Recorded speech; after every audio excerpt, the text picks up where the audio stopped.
Saudações, Dux e duquesas tricolores. Aqui quem fala é Duque Tricolor.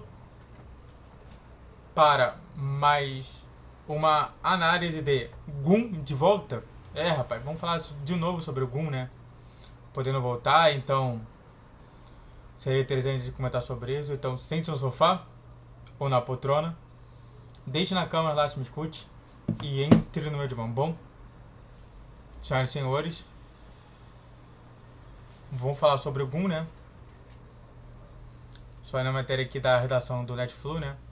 Sonhando encerrar a carreira no Fluminense, Gun se despede oficialmente do CRB. Pra quem não sabe, o CRB terminou esse campeonato e já tá terminando o contrato dele, né? O contrato dele vai até o final desse ano. Então, depois aqui ele vai estar livre no mercado para fazer outros times, né? Para jogar em outros times. E, né, só pra gente notar, né, que ele é bicampeão brasileiro e campeão carioca também. Bicampeão brasileiro de 2010 e 2012 e campeão carioca de 2012 e campeão da Primeira Liga em 2016. Com a camisa do Fluminense, o zagueiro Gun utilizou suas redes sociais para despedir oficialmente do CRB, clube que defendeu nas últimas 4 temporadas. Aos 37 anos, o defensor declarou em entrevista recente sonho de se aposentar profissionalmente no Tricolor, clube onde teve passagem mais longeva e vitoriosa da sua carreira. Ao todo foram 414 jogos pelo Fluminense, 29 gols marcados. Confira a postagem. E aí tem a postagem aqui, né? Falando sobre isso, né? Gratidão e tudo mais. Bom, só pra gente comentar aqui sobre isso. Ótimo ofensivamente. O Gun, ele sempre foi destaque positivo na questão de fazer gols, né? Ele era um zagueiro artilheiro nato. Aliás, era assim que era considerado as torres gêmeas, né? Que eles chamavam de torres gêmeas, né? Que era o Gun e o Leandro Eusébio. O Leandro Eusébio parou, tinha mais idade, mas o Gun continua ainda trabalhando, né? Continua demonstrando um bom desempenho físico. Mas a questão maior dele é que ele pega muito defensivamente. Ele sempre foi um jogador mediano para baixo em questões de ser zagueiro e questão somente de domínio de bola e tudo mais. Então era muito problemático essa situação. Ele é um jogador problemático. Ele era um jogador que foi campeão brasileiro, mas não é porque ele era bom, mas porque o título aconteceu. Entendeu? Muito por conta dos caras que estavam lá na frente, né? O Deco, o Conca, o Thiago Neves, o Fred, e entre outros jogadores. Então, é isso que eu estou te falando.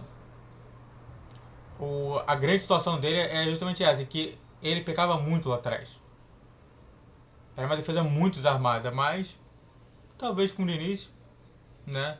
A torcida tem um carinho com ele, né? A gente viu isso tanto na despedida do Fred, quanto também em outras situações em que ele estava lá, junto, vendo o jogo. Então a torcida tem um enorme carinho a ele, a torcida gosta muito dele. E talvez, se fosse para ver algum jogador de defesa, de zaga, vindo para o Fluminense ainda mais barato, do jeito que ele está agora, já que ele já estava na CRB, que só chegou até o 9º lugar, a gente vê com o que é isso. É importante ver justamente isso daí, né? Eu sempre falo que eu sempre considero muito a torcida, porque a torcida é o que leva justamente o clube a se tornar grande. Então se a torcida quer justamente aquele jogador, ele vai ter esse jogador e ponto final. Entendeu? Antes de falar mais sobre esse tema, se inscreva no canal, faça o triplo você que é curte, comente e compartilhe. Redes sociais de descrição de vídeo, todos os dias 10, 12 e 20 horas. Pix na tela. E vamos continuar falando mais sobre esse tema. Gun, para quem não sabe, não participou muitas vezes como titular. Tomou 2 cartões amarelos. Na Série B, tomou 2 cartões amarelos e só participou de 15 jogos, ou seja, teve 24% de minutos de campos, com 21% como titular. Então não era titularíssimo justamente, né? Na Copa do Nordeste, tanto a final quanto na fase de grupos, ele jogou como titular sempre. E no Campeonato Alagoano também jogou bastante tempo como titular, só realmente sendo preterido na Série B desse ano. A gestão, ela gosta do jogador e pode adquirir ele. Tem um carinho, né, enorme, né? Se a fase é justamente pensar no humano e não pensar no jogador, é interessante justamente isso daí tudo. Não é isso que você se propõe, Mário? Não é isso que você propõe, Diniz? Pensar no ser humano? Então imagina agora a gente trazer um cara que já atuou bastante pelo Fluminense, a gente já sabe como que ele é. Ele teve uma perca de eficiência muito grande, sim. E aliás, né, só para a gente ter como efeito de comparação, o Felipe Melo, ele foi contratado justamente com 37 anos, né? O Felipe Melo tem 40 anos e foi contratado 2 anos atrás, ou seja, com 38. Então eu não acho que tão errado assim pensar no futuro do Gun ali. E é claro, né, só para finalizar aqui, eu tenho um enorme carinho por ele, né? Ele, diferente de todo mundo que fala que é o Fred, que é o ídolo, pra mim, o ídolo maior é o Gun, até porque eu gosto muito dele. Ele participou de belas campanhas. Eu sempre gostei mais de zagueiro do que atacante, né? Eu sempre fui um cara que era muito mais zagueiro. Eu sempre queria tirar a bola dos outros em vez de realmente ter a bola comigo. Sempre foi assim, dessa maneira. E o Gun sempre foi dessa maneira também, né? Bem simples, jogador, bem tranquilo, participa muito bem de campo, é bem cooperativo durante isso tudo e serviria muito bem no lugar de Nino, né? A saída de um ídolo e a volta de outro seria muito importante para a instituição fluminense. Seria um contrato até bem barato, né? O Nino hoje deve ser um dos caras que mais ganha ali no Fluminense. E a gente veria com um cara que seria um dos caras que ganharia menos no Fluminense.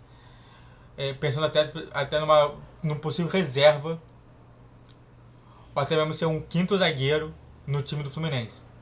Né? A gente teria a zaga do Fluminense pensando em longo alcance em Marlon e Felipe Melo. Até Felipe Melo saindo pode ser, mas aí ficaria Marlon e Thiago Santos. Você teria o Manuel de volta no time, né, por conta da situação do doping. O Gun, que poderia ser o quarto. E aí você teria um zagueiro da base, né, pode ser até o Felipe Andrade, para fechar justamente esse quinto jogador, para manter o elenco bem legal, bem funcional depois desse ano 2023. Fora isso, se vale a pena, é isso que é a questão. Como torcedor, vale a pena, mas infelizmente não vale, tá? Como torcedor, vale a pena. Seria legal a volta dele, mas pensando na estrutura dele, ainda mais no sistema de jogo de Diniz, muito difícil. Mas vamos esperar justamente o resultado. Muito obrigado a todos que assistiram, eu fico por aqui. Se inscreva no canal, faça o trilho para você que curte, comente, compartilhe. Redes sociais na descrição desse vídeo, vi todos às 10, 12 e 20 horas. Pix na tela, saudações tricolores.